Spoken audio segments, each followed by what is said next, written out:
It's Tommy on tap, baby! 59, I'm a man!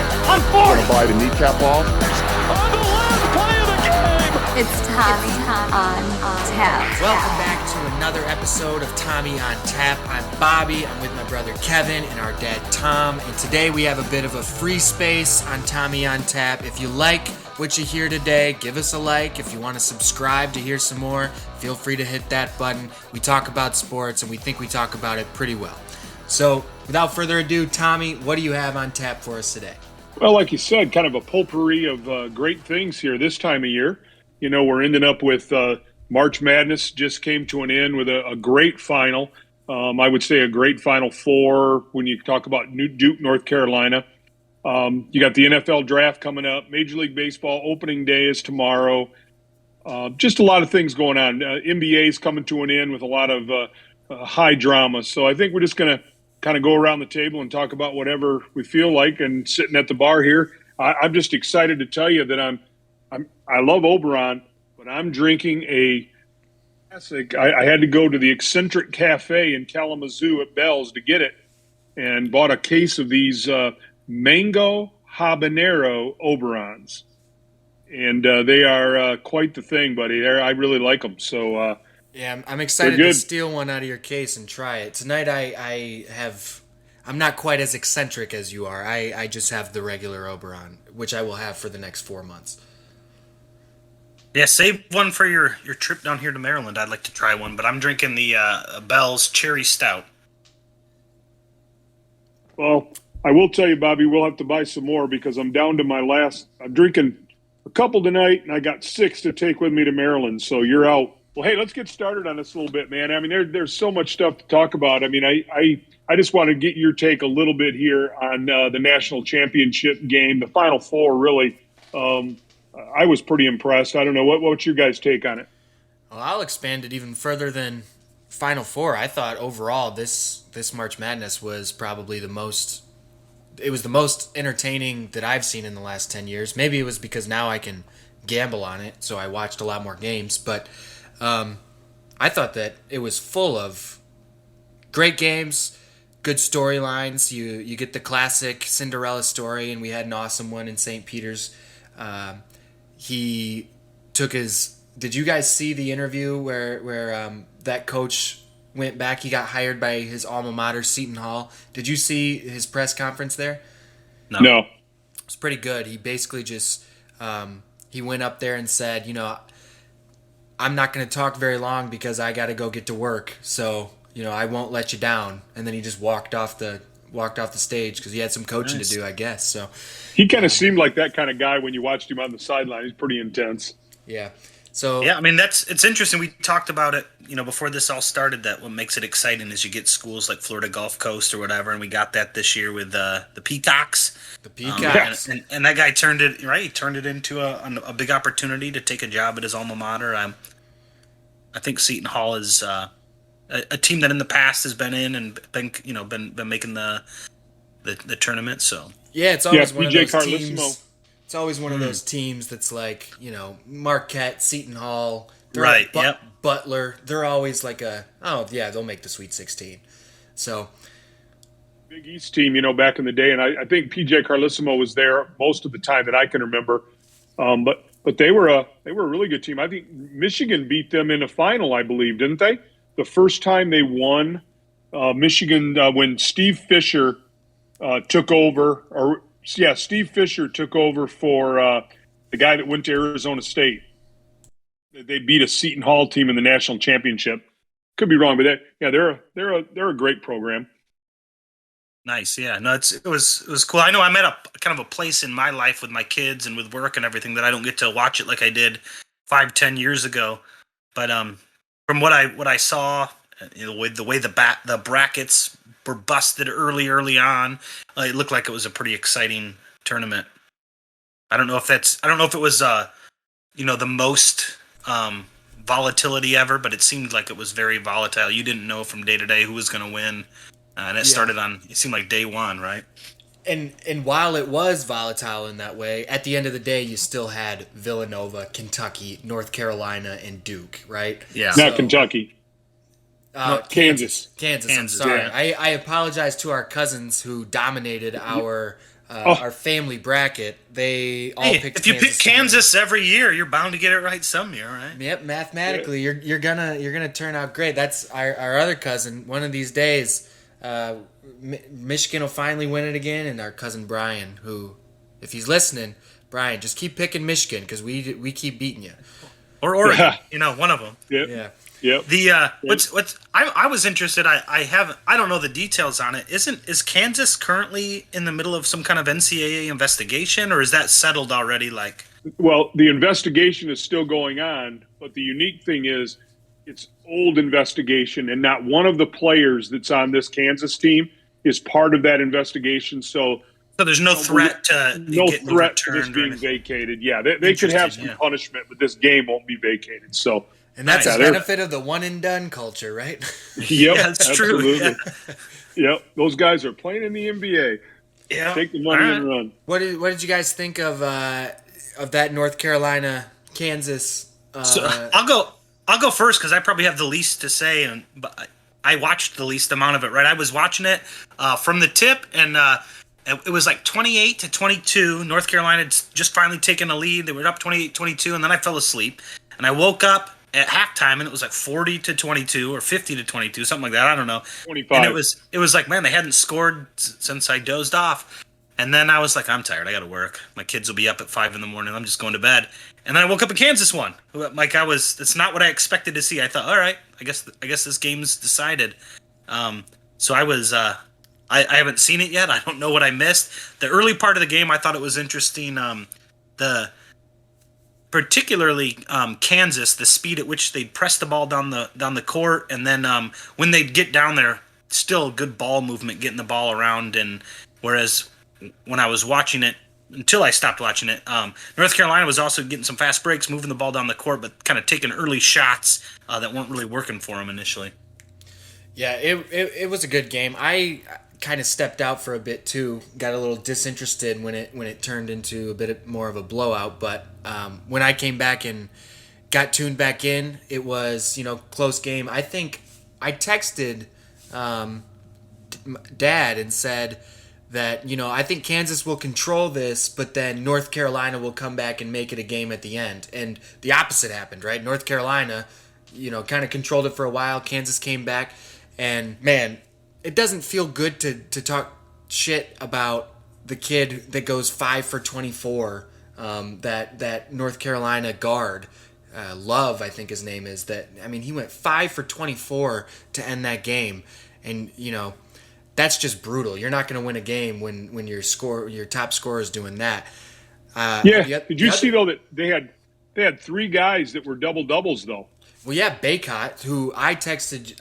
This is another thing I texted you, Dad, is that I'm telling you, Baycott's going to get drafted in the second round, and then he's going to have a 12-year career in the NBA. I think he was awesome playing through that messed up ankle. He injured it there at the end of the game. It was a lot of fun to watch that final. It was a good cherry on top to a great tournament. Yeah, well, and one final thing in case they're listening, but we talk about our family tournament.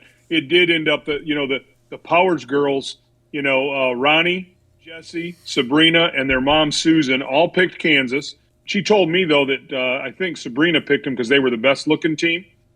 It's hard for North Carolina to be the best looking team when they got that head knock dude or whatever his name is. What's Manic? What's his name? Yeah, Manic. Manic. Man, he takes your good looking down about 4 notches pretty quick. He can play though. He's a 2. But they dominated. So for those of them in our family that are listening, maybe this is the time for the announcement. Tom, I think you were mentioning next year we're going to expand this thing, and we're not just doing the men's NCAA tournament. We're going to look at the women's tournament as well. Is that right? And we probably should have done that in the first place. But we'll definitely expand it next year and play 2 tournaments. We have I have granddaughters that are coming up, and I want to make sure that they're being represented as well. So that'll be cool. I hope Ken Palm is doing statistics for women's basketball as well, or I'm screwed. Although he did me no justice in this tournament. So tell you what, pick South Carolina. Women's tournament, pick the top seeds right now. It's getting a little better where there's some upsets, but it's still like Notre Dame, Baylor, UConn and somebody else. Like, South Yeah, Carolina this South year, though, Carolina, man. South Stanford. Carolina had one of Okay. the best You know. teams of the last. Yeah, we'll get into that next year. I have to study it a little bit, but there's some great, kind of cool. One last thing on the basketball. They had the two girls from UConn that did kind of a Peyton Manning and Eli Manning thing.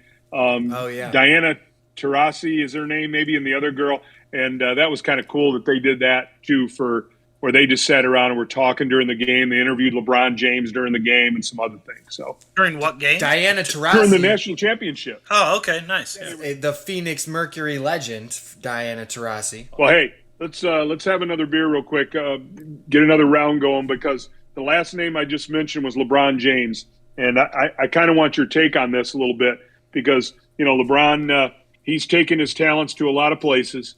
He did a great job at Cleveland when he was a young man.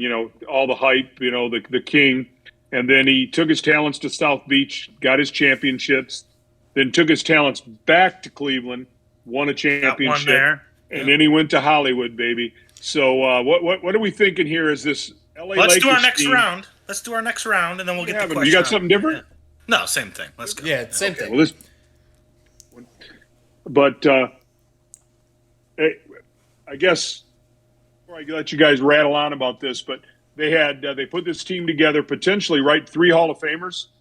More than that, Yeah, maybe maybe 4. Carmelo. Yeah. They started out Hall with of Famers. Rajon Rondo too. I mean, they started the season. They're not even going to make the playoffs, man. So what's your thoughts, Bobby? Because you're kind of the NBA eyes. Well, so he took his talents to all the places that you just mentioned, and now he's taking his talents to Cancun, Mexico, to hang out for the rest of the season while the real men play some basketball. The Phoenix Suns absolutely embarrassed that terrible organization in Los Angeles. Oh. It is a terrible organization right now. I mean, really, when you look at it, when you bring LeBron on, and we talked about this as what makes him a GOAT, one of the points I made is that he kind of plays a GM role. And he really, really botched this attempt at being a GM in LA. And the Lakers are set up to fail for years to come. They got no draft picks, and the few draft picks that they do have, they're going to have to throw in a deal to get rid of Russell Westbrook. I mean, it was ugly. I have a couple thoughts on it. One, and like I said, I think it's well known to anybody that listens. I don't follow a lot of basketball, period. Certainly don't follow a lot of NBA, but I watch a little bit. I know, it's not like the Lakers have been good recently, and LeBron was gonna go there. Like, they've had issues. Like, ever since I know a name like Coach D'Antoni or something like that went there. Whoever came there after, they've seemed to have some issues with whoever is like running the organization. I've heard some kind of stuff like that. So it's not like they were great and LeBron was supposed to go there and take them over the edge. It seemed like he was supposed to go there and gonna have to put together a good team. Now, certainly they put a lot of big names on that team. What I wonder, and I don't know, I don't even know who the coach is there. One thing I remember when he went to Miami, when LeBron went to Miami, one of the things I heard a lot was that Eric Spoelstra was maybe his best talent was managing all of that personality and figuring out a way to get them to play ball together. And that's a skill, right? You got a bunch of people who have been told their entire life they're the best. They were the best on their team, and they decided we're going to come together and try to be the big 3, or maybe it was the big 4 that they did at LA. I don't know, but when they were at LA, however many stars they had, there are a lot of names I've heard of, and I don't even follow it that much, right? It even just having a good scheme, you've got to convince people that the game has always gone through you, that it's not going to go through you necessarily, right? We've got to work as a team based on what we can do. And certainly Westbrook struggled. AD was out for a while. And I agree with you, Bobby. It looks like, there was a chance to dig in and get to the playoffs. Looks like LeBron quit. So I think certainly it's an opportunity to be a blemish on his career, or it's an opportunity for can they get the ball rolling, overcome this, and next year get back on track and do something. And I think the way they respond to that is going to be probably the biggest story, like what comes out of this is how next year goes, how they respond in the offseason, and how they get things on track. Yeah, I think LeBron's a great player, and he's 37. He's averaging 30 points a game. He has played phenomenal. If you look at that draft class, he was number one. I think Dwayne Wade was number two, and Dwayne had a great career, but Dwayne's not playing basketball anymore. Wait, I have to interrupt you to tell you, LeBron was number one. Darko was number two. Dwayne Wade 3. Carmelo 4. Okay, so Darko is somewhere doing whatever. Dwayne Wade is no longer playing. Carmelo is playing, but he's a role player. Chris Bosh is out of the league, and he's just so give him his due. He's a great player. He has had a couple times in his career when he's been questioned about his mental toughness or his ability to fight through some things, and he definitely had a hand in putting this team together. And injuries played a part in it, but you know what? The LA Clippers had injuries, and they're going to make the playoffs. The Clippers were missing Paul George and Kawhi. And, you look at and I'm talking now about the bottom feeders. We'll talk about the good ones in a minute. But you also look at the Brooklyn Nets. They had injuries. They had the whole big trade in the middle. But right now they have a chance to be the 7th seed here in this whole thing at the end, even though I think they were getting crushed by the Knicks at halftime when we started this. They were. And then the good teams. You got the Phoenix Suns. Injuries. Chris Paul. They Missed overcome 15 that. Games. Booker was out for a long time, and they still have Ayton's 63 wins. That's how good teams and the Lakers know that. I mean, I don't know. I heard Magic Johnson this week talk about whether they were going to bring it back or what they can do, but they really don't have anything. Who wants Westbrook? Who wants AD? There's a lot of stuff. I heard Rick Bucher today talking on Colin, I think it was, about that AD just people don't think he works hard. We just, you can only be when you're really talented. It's kind of like James Harden. You're really, really, really talented, but if you don't take care of your body, especially in this day and age where people are spending literally $1 million on their health, LeBron and them. If you don't take care of your body, you fall apart. You fall apart. So, yep. But the NBA is going to be exciting, man. The playoffs are coming up. A lot of exciting things, and of course, we are all rooting for the Phoenix Suns. I think two teams to watch. Two teams to watch are the Dallas Mavericks and the Memphis Grizzlies, and that's not necessarily my take. I heard that take from Magic and a couple other people just about the way they're finally playing defense. They have a star. They're doing some things. So real quick, Bobby, who's besides your great Phoenix Suns, who you think to look for in this final? Well, the Phoenix Suns, I want to say, my senior year at ASU, they were 19-63, and last night when they beat the Lakers, they won their 63rd game, which is the most in franchise history. So that's just all in the draft, adding Chris Paul. They're an amazing team. Well, that's their most in franchise history because they've had some good years in the past too, right? With like Kidd and Barkley or something. Yep, and Steve Johnson. Nash's team. My boy, Kevin Johnson, apparently. I didn't know he was my boy, but apparently he is.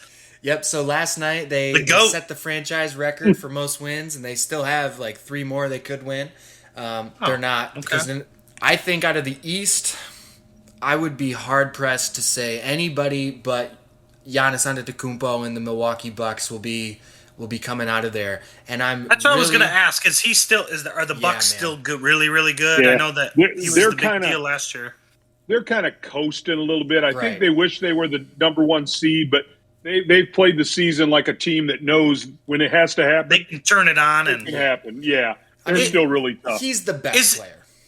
Is it still the case? I know, like a few years ago, watching casually, they said the East is a much easier conference. Is that still the case, or is it the opposite now? Okay, and it's kind of it's for the first time in 22 years, the West they only have 1 game up on the East in head-to-head.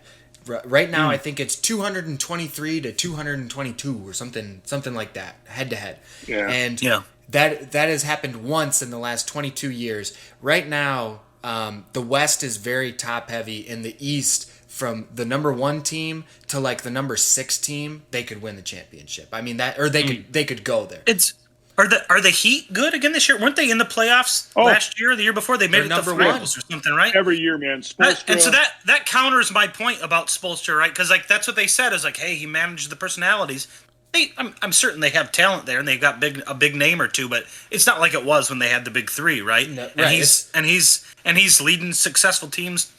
You know, that's 8 impressive. guys now. That Tyler Hero, who looks like he's out there playing sometimes. He scored like 35 last night or something. I mean, he's a great guy. And they've got a good team. Yeah, I just know from like a casual viewer standpoint, like I knew LeBron, I knew Wade, and I knew Bosh. Like I knew the names because I watch ESPN or whatever and heard about them. But that doesn't seem to be the case, and so that like just contradicts the point I guess that I made earlier about hey he was able to manage those personalities. Maybe he was able to do both. I don't know. That's great for them. And wasn't there were some people that were on that Heat team that won a couple championships with the big three that were on the team last year. Right, that made it there. A couple of those guys, like that were the second string guys. Yeah. Okay. Yeah. So they're a tough team, no question. Whatever happened to the Birdman? Is he still playing ball? No, Birdman Anderson or something like that. Yeah, he with his tats. Yeah. What was his first name? Well, hey, it's going to get exciting. It's going to be fun, and it's been an interesting thing here as it's wound down here with the Lakers, but. Hey, I don't know. We're getting kind of to the last part here. Do we need another drink? I'm going to pour one more. These mango things are kind of like breakfast drink. They're just so good. It's pretty good. So let's pour another one. And I want to talk NFL draft. All right. I know this time of year is for me is some of the funnest, most fun. I don't know if I'm being proper grammar here, but since I was again, I'll go old school on you. I can remember my dad letting me stay home from school the first time the NFL draft was televised, and I believe it was 1980, and the Detroit Lions had the very first pick in the draft, and we took Billy Sims. And that's the first time I sat around the house, watching the NFL draft on ESPN, and I've done it every year since. I honestly, I think every year I enjoy it, and so here it's coming up. Our beloved Lions are not picking first, second, but I do think for the first time, I feel confident they have a great plan. Maybe not the first time; they've had other successes, but I think they're really going to try to rebuild this thing. So, just thoughts on the draft. For me, I'll go last if you don't mind, because I've spent a lot of time on this, but I'm looking forward to it. It comes up the 28th of April, so. Kevin, I know you have your ideas on the combine and all the other stuff, but what's your thoughts on this draft coming up and these college players coming into the NFL? Well, first I want to ask Bobby, did you ever get to take a day off to watch the NFL draft in high school? I don't remember getting that privilege. I don't know. I guess I probably wasn't watching football then, right? But I think. Wait a minute. I have to say, first of all, Grandpa Tom was a little different than Daddy Tom. Oh, a little, but Daddy a little different. Daddy Tom. But, Daddy Tommy. But this also say that I think by the time you guys got in, it went prime time. So the draft was probably on a Thursday night instead of a Thursday morning. Yeah, so we would need to watch the whole thing and then sleep in the morning. Yeah, you stayed up till 12:30 or 1 to watch the first round, where I had to sit around from noon on, and miss a chemistry class and miss a baseball practice to watch it. Wow. Yeah, Does your coach know that? John Slickerber. You know what? Rest in peace. Greatest baseball coach. He's passed, but we had great baseball teams. And John Slick, he would have been pissed at me, but yes, I skipped practice that day. Man. Yeah, my thoughts on the combine and the draft. I think my job is not to do that, right? These guys are professionals. They're trying to gather all the data they possibly can with the combine. So they're taking those measurables. I think that the hand size crap is silly. Does the man fumble or doesn't he? That's what you want to look at, right? Is the reason because of the hand size? Maybe, but who cares? He fumbles or he doesn't, right? So that's my thought on the combine. I think the draft is exciting. I love watching the draft. I love watching it go. What I'm not interested in particularly is mock drafts, because there's so many variables that can happen, trades that can happen. It's irrelevant until the draft actually happens. I do think the first few picks, right? You can have some thoughts about how it's going to go, and what I've seen some suggestions that maybe the Lions, some teams like the Saints maybe have positioned themselves to get to be able to trade up. The Lions might be looking to trade down depending on what they want to get.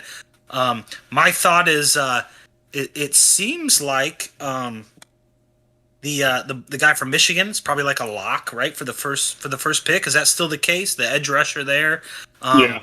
Kayvon Thibodeau has kind of fallen down a little bit, maybe, but I mean, there's the quarterbacks. Like, I'm online student at Liberty University. Well, Malik Willis ain't like, or I think that's his name, right? He's not a generational quarterback, right? I don't think that there's any reason to go in and get him. I don't think there's nobody great in this class from a quarterback perspective. I think you've got to look at this draft as let's early on build defensive linemen, offensive linemen, maybe take a defensive back here or there if you've got somebody great that comes up that falls in your lap. But you're not out there to get skill players. And really, if you want to build a team, I think that's really probably the way you do it every year anyway. So I think everybody will probably improve quite a bit in the trenches in this draft class right as they go. So that's kind of my largely uneducated thoughts on the matter, but certainly excited to watch it. I think it's fun to watch and see who people take and see how it's going to impact things going forward. Yeah, it's a direction that the teams are taking, and you get to watch, like, when a pick comes through, you get to see what that front office is trying to do with its team.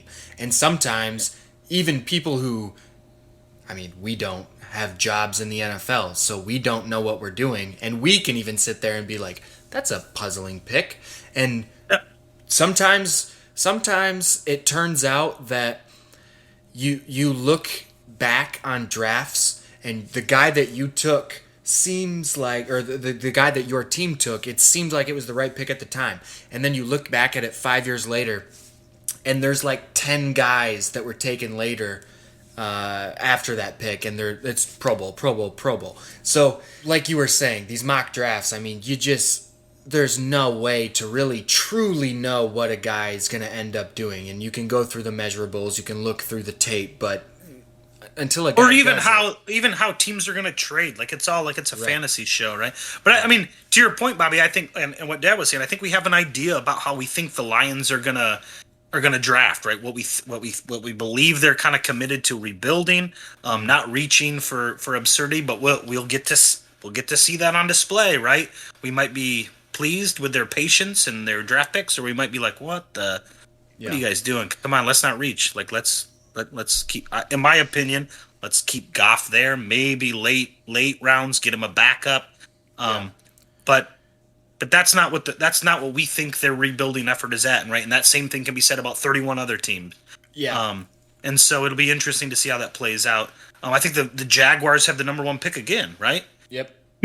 So and obviously I think everybody believes that Lawrence's issues weren't Lawrence. They were some issues with the coaching staff, right? Doug Peterson probably is going to be able to get him to play much more successfully. So again, I don't see quarterbacks going early. There's no good quarterbacks in the draft, really. So I think this is to two things that you just said: the quarterbacks not being that great, and also the stupidity of mock drafts that get posted once a day on every social media platform by people that I don't know their name, and there's a reason. I think that these quarterbacks are going to fall in the place that they should be. You see these mocks, and some of them have Malik Willis going 2 to the Lions, and there's just absolutely no way that that's going to happen. You see Kenny Pickett going to like the Carolina Panthers at 6 or whatever they have. That's not going to happen. These quarterbacks will fall so much farther than what all these people that talk on TVs are going to say that they. And the reason I think they'll fall farther because the Browns don't have a pick in the first 5. You know what I mean? If the Browns were there, they'd take another quarterback because that's what the Browns seem to do every year. Like, you know what? We tried it for 2 years. Let's pick another quarterback. Right. That'll definitely Well, fix our problems. I think you're forgetting the Deshaun Watson deal, but I do want to make a Well, point. that's true. Yeah, that's true. I Yeah. do want to make a point, though, that's my kind of closing argument, is I think that these teams will they haven't been impulsive with taking Baker Mayfield, right? They're not going to be impulsive on taking these super raw, not ready for the NFL quarterbacks like that most of the draft experts say that these guys are they're second round who guys. is there? I mean, Who is there? There's Malik Willis. There's Kenny Pickett, Kenny Pickett. Matt there's Corral, Matt Corral. Sam none of them are- Howell. Sam Sam Howell. No. Yeah. The kid None of from them are just- Carson, is it Carson Strong? The kid from Dude, Nevada. I bet you he goes so late. It's Yeah, I mean, they're there's all just there's not like, to me, there's not even hype there behind. Like sometimes you see a guy that it's like, like Baker Mayfield, like in the offense that he's in, he was successful at Oklahoma. Maybe it can translate, maybe it can't, But like these guys weren't even super successful in college. Like they had. I think Kenny Pickett is probably the best. Like in my mind, statistically, yeah. Just my glass. I think my gut tells me Kenny Pickett's probably going to be the one that has the best career out of all of them. If he's in the right system and he has time to develop. Bobby said about them falling down in the draft. That's probably good for them. Yeah, Because absolutely. honestly, Aaron Rodgers fell down in the draft and fell to the Green Bay Packers. I think the better team you go to, the greater chance you have of being developed and being successful. I think the interesting thing will be someone like Kayvon Thibodeau. For a year we were told he was the number one pick in the draft, and then as soon as the season was over, everybody started to find all his warts. And he doesn't play hard every play, he doesn't do this every play or that every play. But when you watch him on film, sometimes he's absolutely dominant. I mean, what that reminds me of though, right there is Jadeveon Clowney. Like just the description you gave, and Jadeveon Clowney ain't got a great NFL career. So his NFL career has been exactly like his whole career. In college, where that's what he said. He plays hard sometimes, and when he does, he can I change remember the game. that hit, like against Michigan, where like he was in the backfield and just leveled that guy. Knocked the helmet off. Yeah, insane, right? But then he's half-assing it the next play when he could have got a sack. So you look at the DBs in this one, not safeties and corners. Kyle Hamilton. He hasn't tested well, but again, we go back to watch him on film though, and the dude's a football player. A lot of people rate him the number one in this draft. Aiden Hutchinson's amazing, of course. Then Stingley Jr. Dude, he ran a 4.3 today. 4.3 to 4.33 or 4.34. Yeah. But 2 years ago, Darryl Stingley Jr. was, and COVID and a bad LSU team. The last 2 years, he hasn't been as productive. He's been injured, but not serious injuries, but kept him out. But the big thing is, he defended for every day in practice, dominate the Jefferson kid that's at Minnesota. I think it's Minnesota. Yep. And the Chase kid that's in Cincinnati. He just flat out could control him. And he's a great talent. Now, talk about the number 2 pick. If you're in Detroit, you're worried because Jeff Okudah hasn't worked out for us.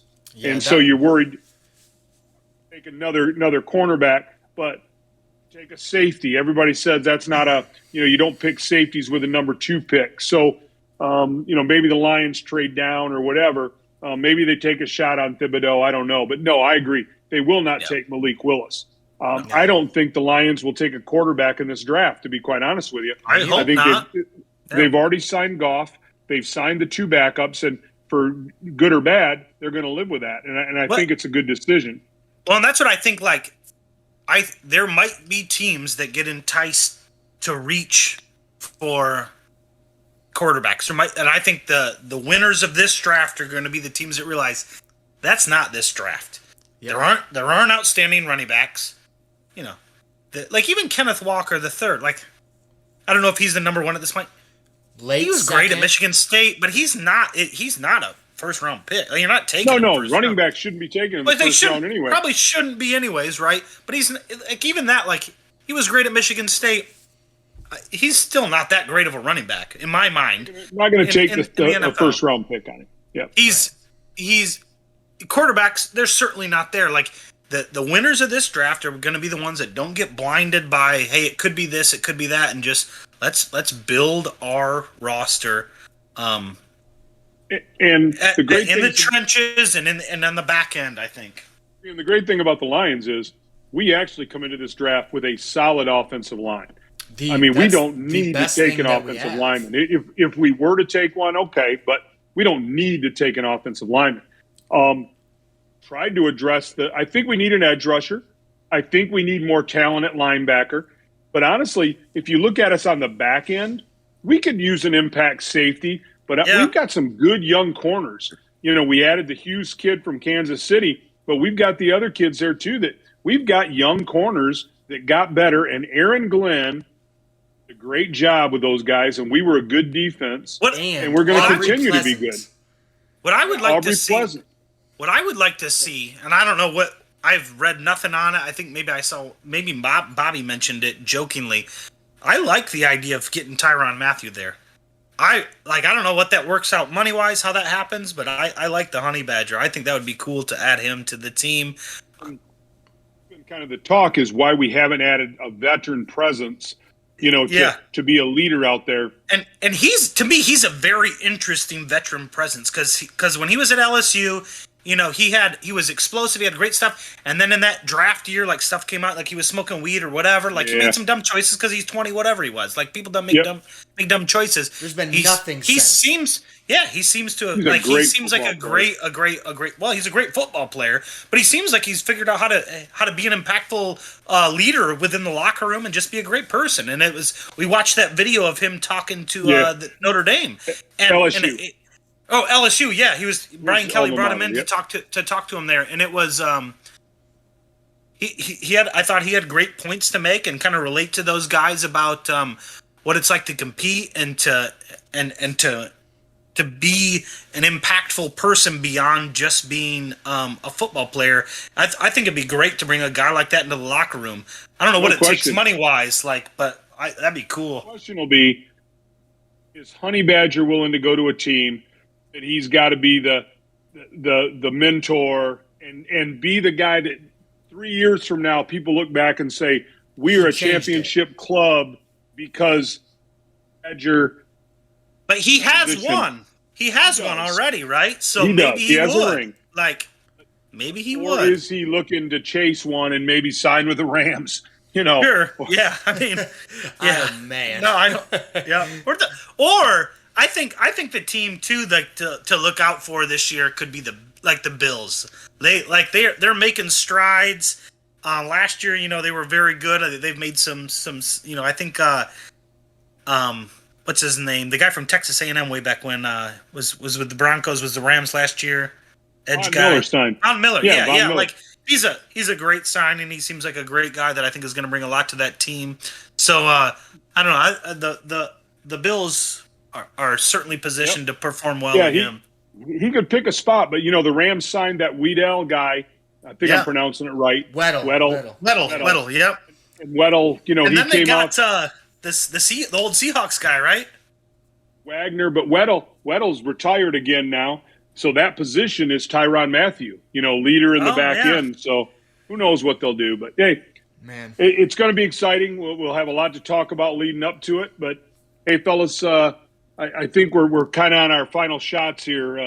I'm going to we all take a quick shot of what we like, but let's give us your final shot on the sports we've seen the last week to 10 days, Bobby. What you thinking?